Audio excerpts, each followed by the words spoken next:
Oh non, mais faites pas ça, moi j'aime tout, j'adore tout. Hello à tous, c'est encore Jess. Aujourd'hui, on va parler du métier de chef, des fast-foods et bien plus avec Juan Arbeláez.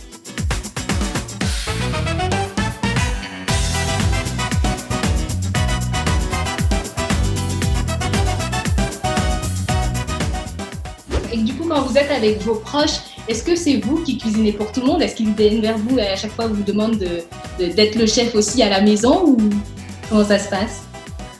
Bah, disons que j'aime bien manger, donc j'aime pas prendre des risques et laisser cuisiner les autres. Plus que mon métier, c'est aussi ma passion, hein, la cuisine. J'ai choisi cette voie parce que c'était ce que je voulais vivre au quotidien. Donc en vrai, j'aime bien faire à manger. Je peux passer 12 heures, 15 heures à travailler et je rentre à la maison et j'aime bien préparer à manger. Quand on a pris une cuite et qu'on rentre à 4 heures du matin, je vais pas faire des pâtes au ketchup, non. Je vais prendre le temps de faire des pâtes vongole avec des citrons, des agrumes. Je vais vraiment me prendre la tête. J'aime bien partager, j'aime bien prendre le temps, comme je l'ai dit au début. Donc, même dans les situations, même si je suis fatigué, je préfère prendre le temps de bien manger, de bien préparer les choses. Et quel plat cuisineriez-vous pour un premier encart? Pour un premier encart, pas du reblochon, bien évidemment. Pour un premier encart,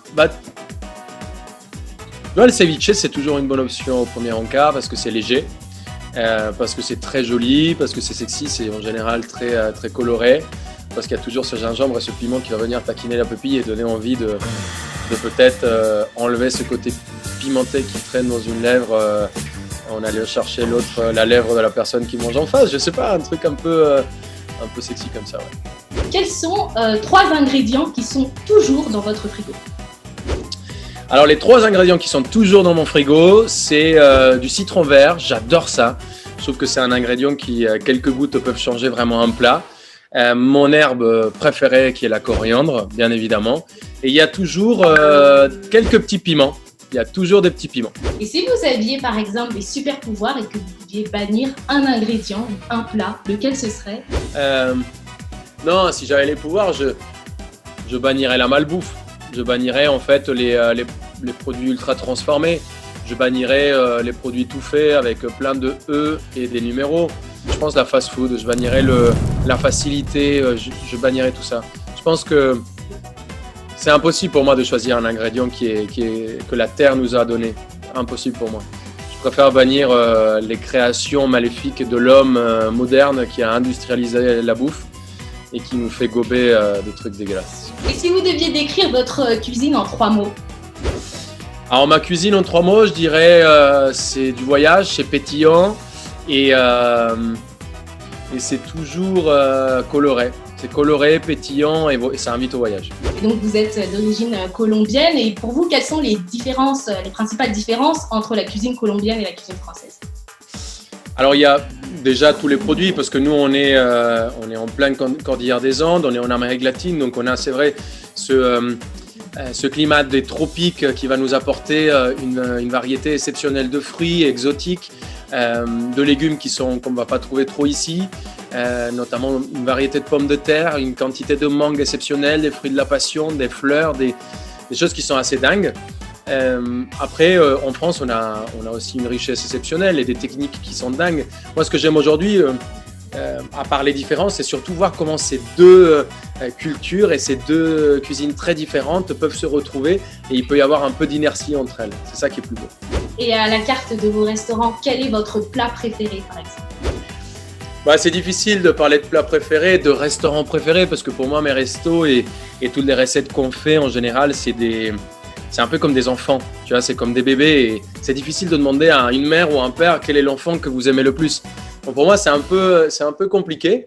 Il y a un plat qui m'accompagne un peu dans tous mes restaurants, que je fais très souvent, c'est le ceviche, qui est un plat à base de poisson cru dans lequel on va venir assaisonner avec des produits qui sont extrêmement parfumés, la coriandre, le citron vert dont je vous parlais au début, et il va y avoir du gingembre, du piment. C'est un plat qui va venir taquiner les papilles, qui est très coloré, qui est un peu tout ce que j'aime. Donc si je devais choisir un plat comme ça à manger là maintenant, le dernier plat que j'aurais pour ma vie, ça serait un beau ceviche. Et à quel moment du coup vous avez décidé de devenir chef? J'ai décidé quand j'avais 15 ans, 15 ou 16 ans, je voulais un métier où on avait un peu de créativité. J'hésitais entre la publicité, parce que je trouvais ça dingue de réussir à créer une pub pour une marque avec quasiment rien. Et j'adorais cuisiner également. J'étais tout le temps foutu dans la cuisine avec ma mère ou avec mon grand-père quand ils essayaient de concocter leurs petits plats. Finalement, j'ai fait un stage de publicité dans une maison de pub et j'étais vraiment très très mauvais pour ça. Donc du coup, je me suis dit je vais essayer la cuisine et finalement je me suis pas trompé parce que j'ai trouvé un métier dans lequel je m'épanouis, dans lequel j'ai toutes ces parties de créativité, en même temps tout le côté partage et convivialité que j'aime tellement. Je pense que j'ai un besoin de partager des choses avec les gens, j'aime bien être généreux, j'aime bien accueillir. Et mon métier me permet de faire tout ça en même temps. Donc si vous aviez un conseil à donner à un jeune chef? Le meilleur conseil que je peux donner, c'est qu'il faut être patient. Il faut être très patient dans la vie, il ne faut pas essayer de se précipiter, même si des fois il faut être un peu tête brûlée parce que il y a un côté, moi je trouve que dans le fait d'être un peu inventif et un peu kamikaze, des fois un peu fou, tu peux créer les choses les plus dingues de ta vie. Il ne faut pas rester dans les lignes, mais il faut être patient. C'est un métier où il faut faut prendre le temps. Je dis souvent cette phrase, mais les meilleures choses de la vie prennent du temps. Et la cuisine, c'est un peu comme ça. Le poste de chef, la cuisine, les restaurants, tout ce qu'on va créer, ça prend du temps. Il faut savoir s'entourer.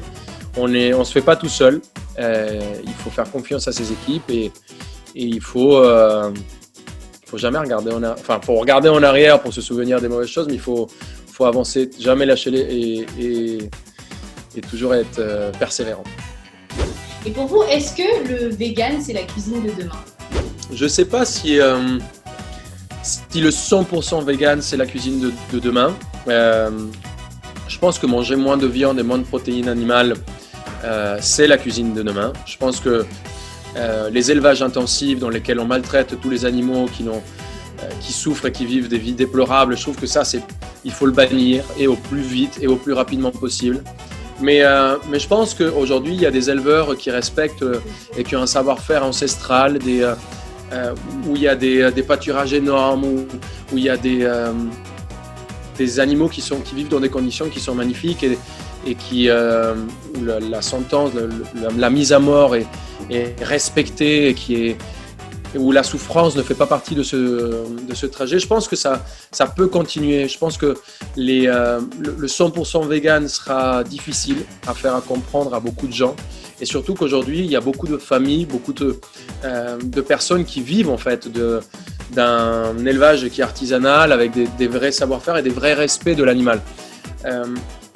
Donc je sais pas, je trancherai pas pour dire que le 100% vegan c'est la cuisine de demain.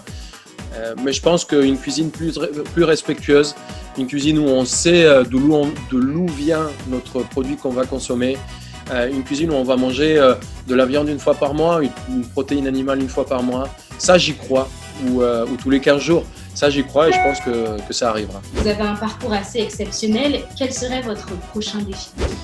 Quel est mon prochain challenge? Je rêve d'ouvrir un restaurant colombien à Paris. C'est quelque chose qui arrive bientôt, mais ça vous le dites à personne. C'est notre secret.